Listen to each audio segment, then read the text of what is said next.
Base na nga mismo sa report ni Shams na handa na nga raw ngayon para sa panibagong simula at panibagong team na tutuluyan itong si Giannis bago ang off-season trade. Last season pa lang naman talaga mga pare ko sobrang dami ng mga rumors, trade scenario ang nauugnay sa pangalan nitong si Giannis. And this time mga pare ko yung bagay na yan unti-unti na talagang nangyayari at nagkakatotoo para sa isa sa pinakamalaking bituin ng prangkisa ng Bucks na ngayon nga handa na para sa part ways time dito sa Milwaukee Bucks. Si Giannis na 2 times NBA MVP ng 2019 at 2020 season at di lang yan, sa taon na rin na yan mga pare ko nakuha niya ang Best Defensive Player of the Year at sa taong 2021 season naman nabigyan niya ng championship title ang Milwaukee Bucks kasama yung phenomenal playoffs performance niya at dominant final showing. At siya ang isa sa dahilan kung bakit nanalo ang prangkisa ng Milwaukee Bucks sa unang titulo since 50 years mga pare ko sa ilalim ng Eastern Conference. At dyan mismo na validate nga ang legacy niya na hindi lang naman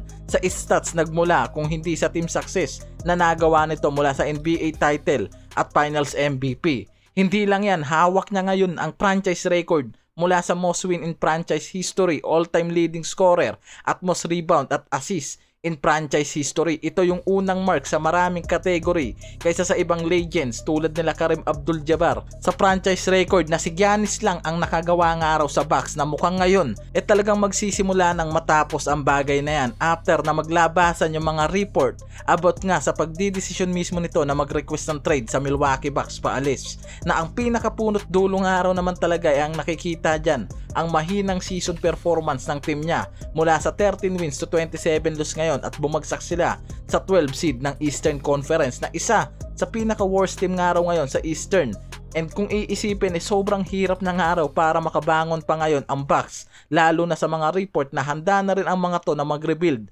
na pwedeng mapaaga pa bago yung mid-season tournament. Isa pa ang tension nga raw nito sa pagitan ng front office dahil na rin sa unang mga dinidemand nitong si Giannis na championship shape na ngayon nga sa kalagitnaan na ng season hindi pa rin nga nakikita at hindi pa rin talaga malinaw yung hakbang ng Bucks tungkol sa future ng mga to at yung internal talks about nga sa kung anong pwedeng mangyari kung hindi nila maayos ang team problem nila ngayon. Malinaw na talagang dahan-dahan nang nawawala sa mapa ang Milwaukee Bucks ngayon sa Eastern, kasabay niyan ang pagkawala ng franchise player nila at superstar na si Giannis. At kasunod nga niyan yung pagbabati ko sa kanya mismo ng mga crowd na hindi talaga magandang araw tignan para sa isang superstar at franchise player nila na nagsimula lang naman sa pangbubudito kay Giannis kontra sa Timberwolves na very disrespectful nga raw dahil sa mismong home crowd pa nila ito nanggagaling. At yan mismo panigurado yung isa sa pinakamalaking dahilan at pinakarason para magtulak kay Giannis